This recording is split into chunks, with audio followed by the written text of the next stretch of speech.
আমি আসছি জেলা আইনি পরিষেবা কর্তৃপক্ষ থেকে।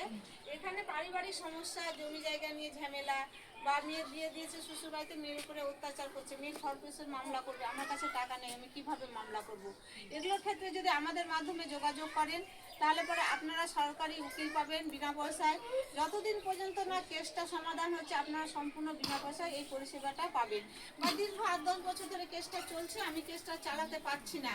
হ্যাঁ, এবার আমাদের 8-10 বছর ধরে কেসটা চলছে, কিন্তু আমাদের লোক আদালত হয় বছরে 3 বার, 3 মাস অন্তর অন্তর। আমাদের অফিসে যদি আপনি দরখাস্ত জমা দেন তাহলে আপনাকে এখানে ডেকে, দুই তরফে ডেকে বসিয়ে আপনাদের মীমাংসা করে দেওয়া হয়, কেসটা তুলে দেওয়া হয়। বা হয়তো আপনার যেখানে বাড়ির লোক আছে, টাকার জন্য হয়তো আমি উকিল হতে পারছি না, হ্যাঁ, সেক্ষেত্রে যদি আপনারা আমাদের মাধ্যমে যোগাযোগ করেন তাহলে আমরা উকিল পাইয়ে দিব। হ্যাঁ, এই সমস্ত এরকম সুযোগ সুবিধাগুলো আপনারা পাবেন।